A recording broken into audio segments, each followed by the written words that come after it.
Oi, pessoal, eu sou a Isabelle. Se você curte relatos sobrenaturais, você está no lugar certo. Então já se inscreve no canal, ative as notificações e lembre-se de curtir o vídeo logo pelo início, pois ajuda muito a entregar para outras pessoas. E vem comigo explorar o sobrenatural.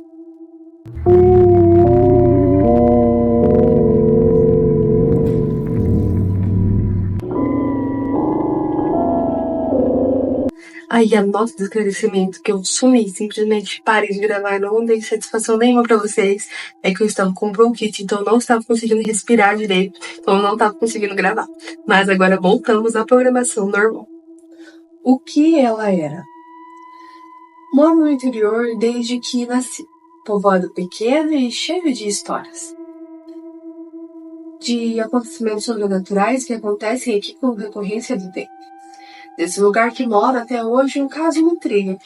Era vivo um senhor por nome de Alcide. Vivia sozinho com sua aparência que causava medo em algumas pessoas. A barba grande e as unhas dos pés e mãos muito compridas. Vestimentas sempre largas e rasgadas. Ninguém sabia do paradeiro de seus familiares.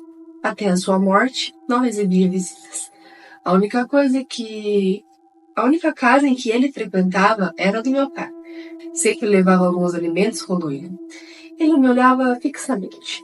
Me via como se quisesse revelar algum mistério. Só que, ao contrário das pessoas, ele não me assustava. Sentia que ele tinha uma boa alma, sabe? Diziam os mais velhos que ele era um feiticeiro. Outros diziam que ele se transformava em um lobisomem em noites de lua cheia. Certo dia, meu pai e minhas 3 irmãs estavam voltando à noite para casa. Numa encruzilhada, avistamos seu Alcide, parado como uma estátua com um porrete em sua mão, olhando para o chão. Tínhamos que passar por ali pois dava sentido à nossa casa. Confesso que senti um arrepio naquele momento. Meu pai deu boa noite a ele e ele não respondeu. Eu também disse e ele também não respondeu. Meu pai ligeiramente nos disse: ali não é gente viva. Apressamos os passos e, como me recordo que fiquei bastante intrigada. Já que não era gente viva, por que tinha a aparência de seu Alcide? Até hoje não sabemos de fato quem era. Dias depois, seu Alcide veio falecer. Sua casa desmoronou e encontramos os restos de imagens estranhas. Milho enrolado em panos, bonecos costurados, como muitas pessoas aqui ainda falam sobre ele. E tem várias superstições em volta da vida deste homem. Enfim, com o decorrer da sua vida,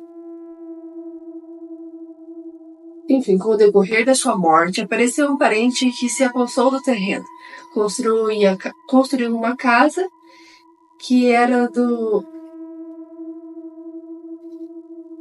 Construiu casas no terreno e na casa que era do seu Alcide construiu um depósito de rações de gato.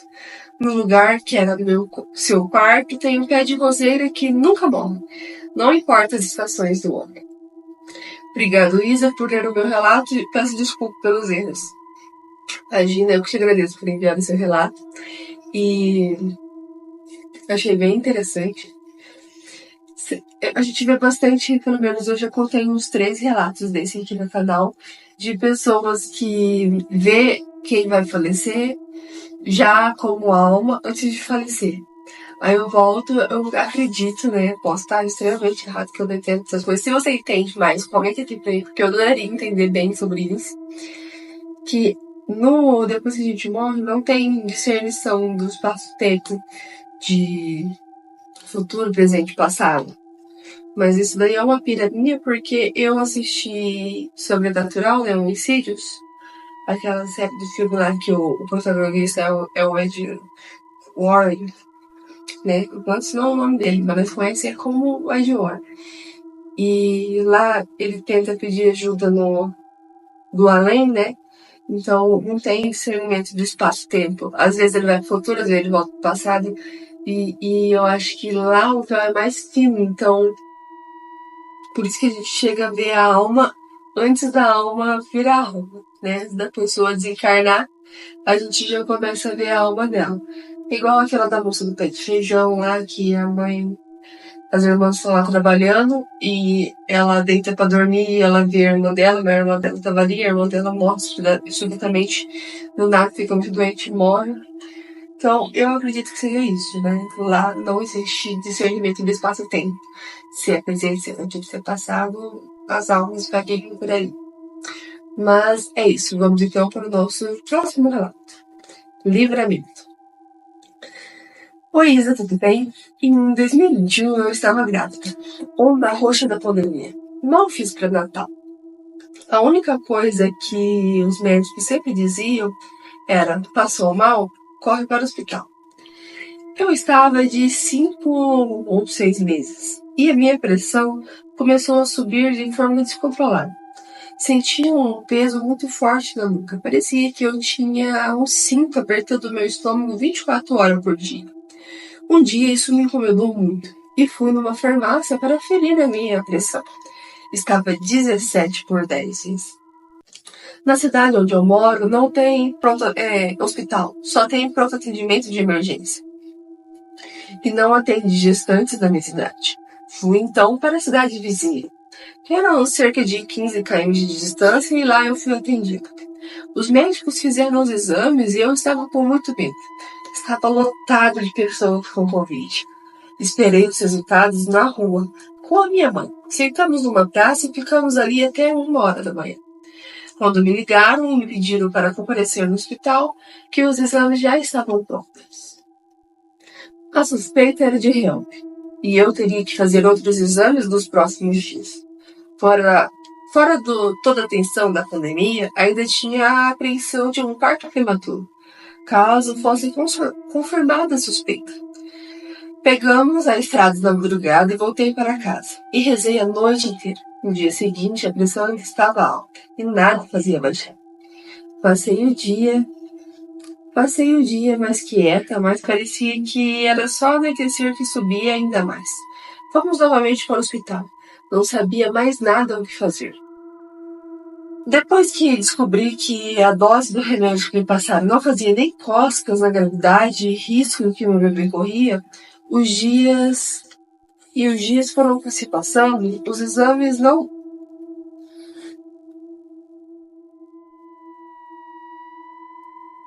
Ficou meio confuso, mas é isso, gente. Não tinha mais o que fazer, a dose que os médicos passaram não tinha mais... não surtia efeito, então ela só poderia ali ficar passando pela gravidade pelo risco que o bebê dela estava correndo, que não tinha nada a ser feito. E os dias foram se passando e os exames normalizaram. Não era real, mas a pressão não baixava. O mínimo que chegava era 14/9. Um dia, desesperada e chorando muito, saí da farmácia e minha mãe me chamou. Paramos. Minha mãe me chamou para darmos uma volta de carro. Comecei a conversar com ela e dizer que não queria um velório. Não queria ser enterrada, até em pânico só de pensar na hipótese. Mas isso eu compreendi. Falei que era para ela ajudar o pai de bebê a cuidar da criança. Passamos perto de um lugar muito lindo que tem onde eu moro. Uma represa e a orla é muito bonita. Tenho só boas memórias desse local. Então eu falei para elas que era para ela...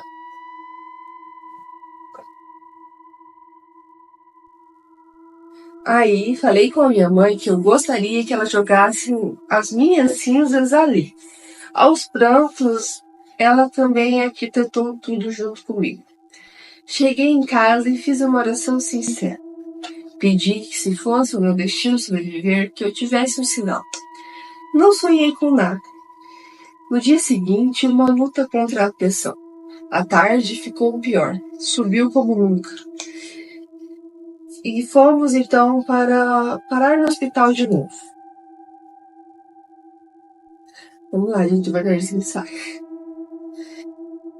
Fiquei até de madrugada, monitoravam minha pressão, mandava eu sair e ficar por perto. E voltar depois de um certo tempo para ferir novamente. Na volta, estávamos passando por um trevo que tem um caminho. 0 carros na estrada, tudo escuro, e só minha mãe e eu no canteiro. No canteiro do trevo, do meu lado, vimos um homem de chapéu. um terno cinza e uma camisa branca e uma gravata vermelha. Comentei, uai, credo, o que será que esse homem tá fazendo aqui a essa hora, de terno, no meio do nada? Minha mãe ainda respondeu, se ele pular na frente do carro, eu vou passar por cima. Passamos por ele, eu olhei e ele me encarou. E eu senti no olhar dele algo diferente. Ele apenas acenou. Chegamos em casa e ainda comentamos o acontecido. Ficamos intrigadas com a vestimenta e o local que o homem estava. Naquela noite, ao rezar, senti falarem baixinho no meu ouvido. Você teve o sinal. Senti uma paz tão grande. Dali em diante, ainda continuei com a pressão sem controle, mas tive a certeza que tudo ficaria bem. Parto complicado, pós-parto pior ainda. Quase fui, mas Deus me deu uma outra chance. Até me esqueci disso que aconteceu, do homem e do sinal e tudo mais. Até que há pouco tempo, há menos de um mês, frequentando um centro de uma entidade veio falar comigo. Essas foram as palavras que ela me disse. Você já me viu, eu te cuidei. Aquele homem estranho que você viu no dia, que você viu na madrugada, passaram-se 3 anos e aquilo era eu. Em um lugar que ninguém me conhece, eu vou resumir esse final aqui, que tá bem bagunçado. Mas ela conta que ela escutou isso nesse terreiro, em um lugar que ninguém conhece ela, que já tinha se passado 3 anos no ocorrido, ela não tinha contato com ninguém. Então ela chegou no terreiro, e no centro, né, que ela frequenta, e ela escutou isso da entidade e ela sente imensa gratidão porque a entidade cuidou dela e do filho dela e ela vai ser sempre grata. E no final ela finaliza, quem é do axé com certeza sabe quem é ele. E muito obrigada por enviar esse relato, eu amei esse relato. E assim, relatos de livramentos para mim são os mais bonitos, gosto muito. Inclusive, se você tem um relato de livramento, pode me mandar que eu queria fazer uma coletânea só sobre isso. Mas acho bem interessante. E independente se é onde, se é Deus, se é entidade, se o que for, sempre vai ser bonito. Mas o que eu mais vejo mesmo são livramentos por entidade. As entidades sempre estão livrando as pessoas pelas coisas, então o que a gente mais vê, com mais frequência. Tanto Maria Padilha, quanto Exu, quanto todos eles a gente vê bastante relato de livramento. Parece que eles estão ali para cuidar mesmo e guardar dos seus filhos e dos seus seguidores, não sei como que fala, mas total respeito, porque eu acho muito lindo. Mas é isso, vamos então para o nosso próximo relato. Hospital Assombrado. Olá, Isa. Eu trabalhava em um prédio antigo com histórias misteriosas. Um trabalho em um...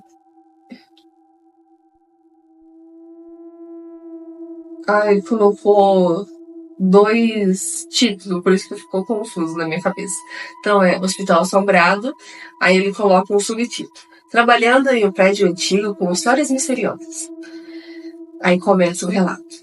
Eu trabalho em um posto de saúde em um prédio antigo, com mais de 50 anos.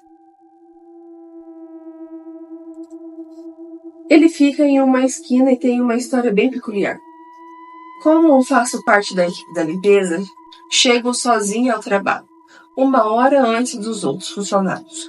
E ao longo do tempo, já vivi algumas experiências que me marcaram profundamente.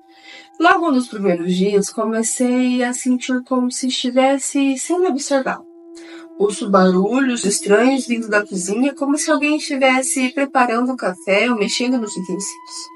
O mais assustador acontece em uma sala específica. Lá, eu escuto o som de gavetas sendo puxadas e portas batendo, além de ouvir choros, gritos e até ver vivos.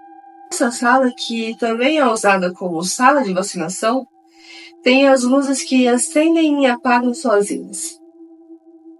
Conversei com outros funcionários e descobri que eles também vivenciam coisas estranhas ali.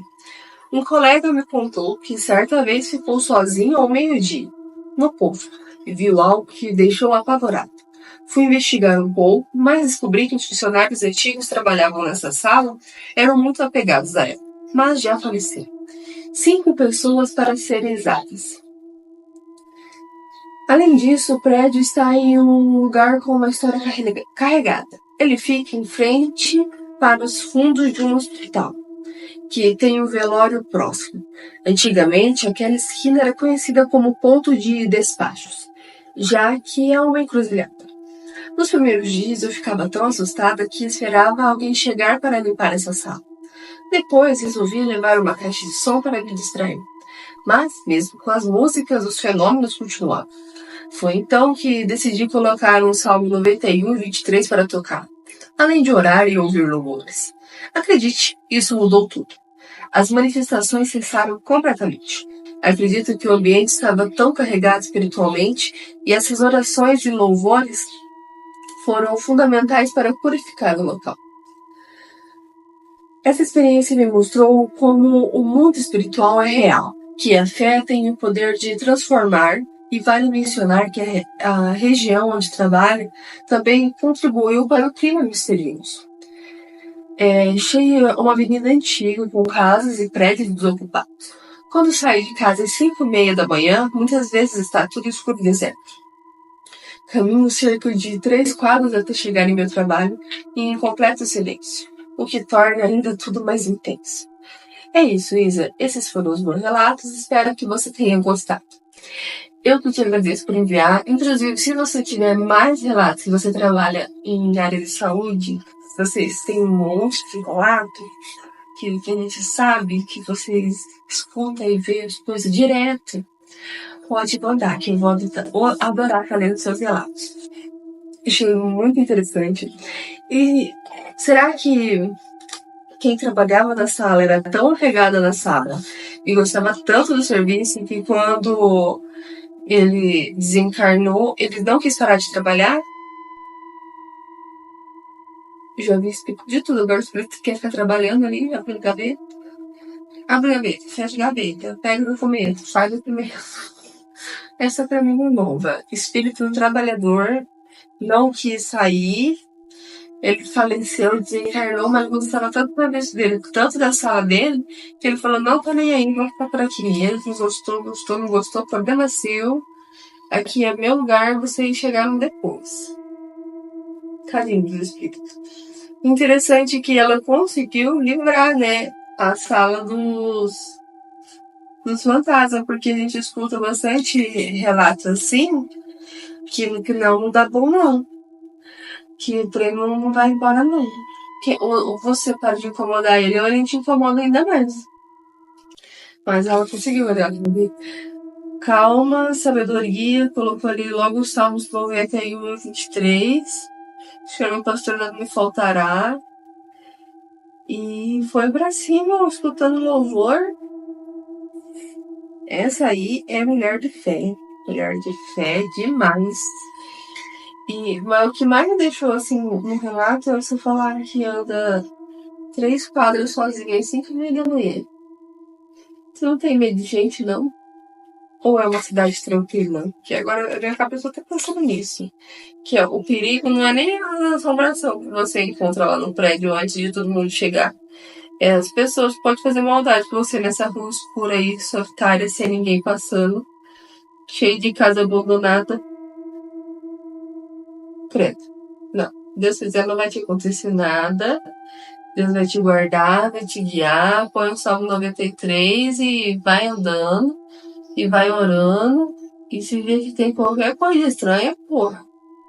Porra. Não dê sorte para o azar. Eu sou cismada com essas coisas e é isso, gente.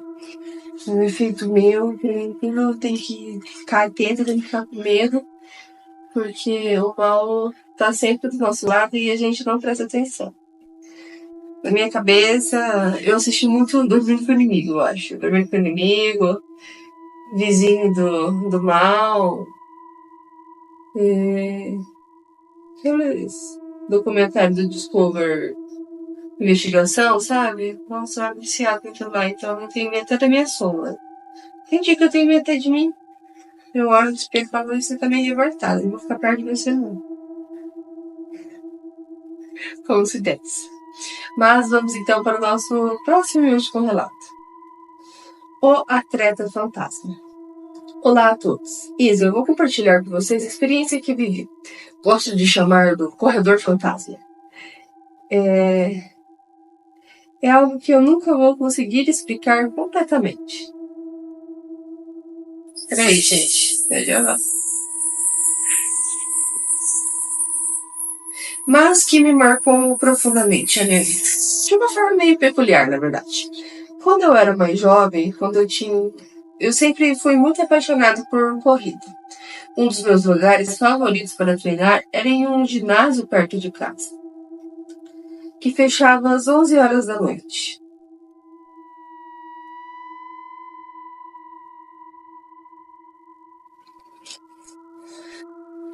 Então eu costumava sempre ir entre 9h30 e 10 horas da noite, num horário mais fresco.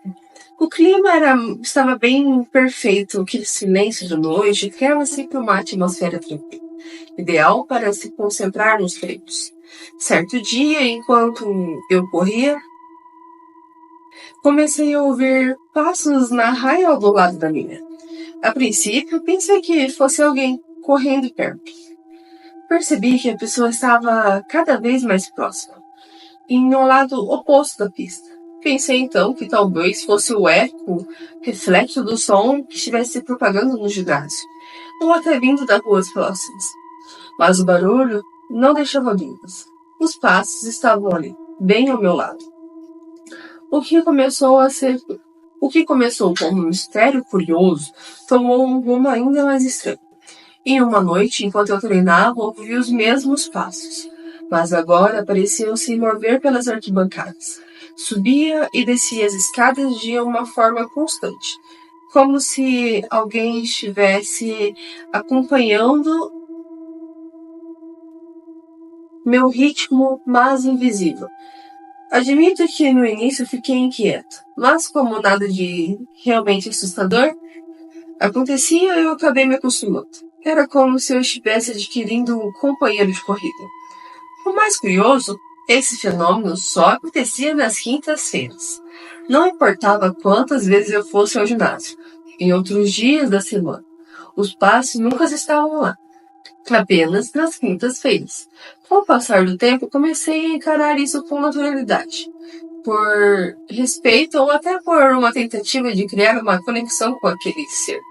Comecei a dar boa noite sempre que os passos se aproximavam. Não importava o quanto parecia bizarro. Eu sempre falava boa noite, mas nunca recebia resposta. Era sempre o silêncio absoluto. E foi assim, semana após semana. Corria e ouvia os passos e dava boa noite, sem esperar algo em troca. Era como um ritual, sabe, Isa? Até que em uma noite qualquer, algo aconteceu que me fez arrepiar dos pés à cabeça. Eu estava no meio do treino, já tão habituado à presença que resolvi não falar nada. Os passos passaram ao meu lado, foi quando na volta seguinte ouvi nitidamente uma voz grossa e firme para mim, dizendo, boa noite. Eu congelei. Foi uma das poucas vezes na vida que senti um medo real, quase paralisante. Quem tinha falado? Quando olhei ao redor, não havia nada.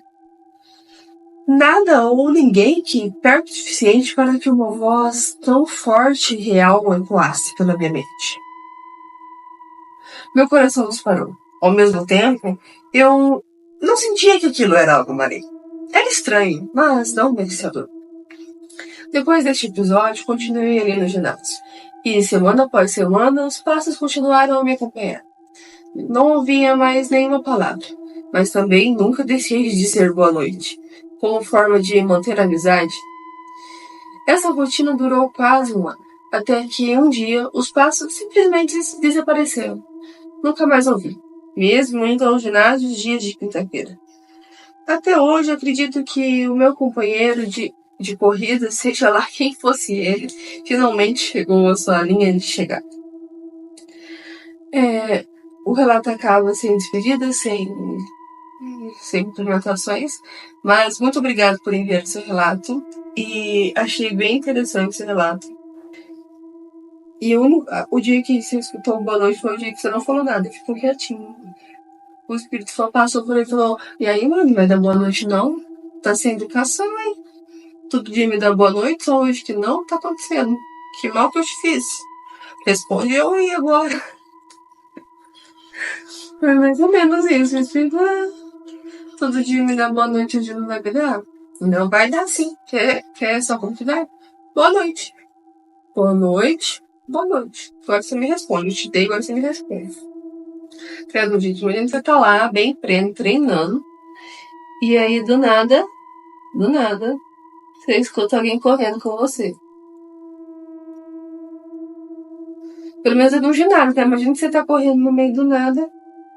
Aí você escuta à noite, vai procurar, não tem. Você fica naquela, será que é gente? Será que não é? Ai, será que era espírito mesmo? Ou era tipo uma dimensão paralela que ele não via a outra pessoa, mas a outra pessoa via ele, tipo, na outra dimensão a pessoa tava vendo ele. Era tipo um companheiro de corrida ali pra ele, mas ele não via. Mas a pessoa da outra dimensão via. Aí ela parou de treinar e ele achando que era um espírito. Ou mais além ainda, é uma pessoa com superpoderes e que fica invisível.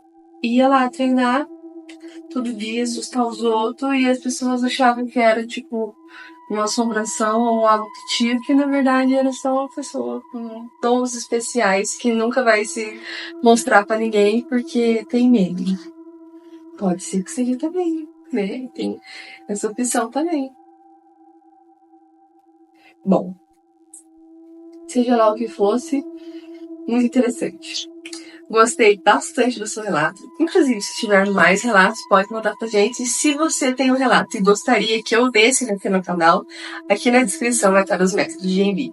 Esses foram os relatos de hoje. Espero muito que vocês tenham gostado. E uma boa noite e bons sonhos!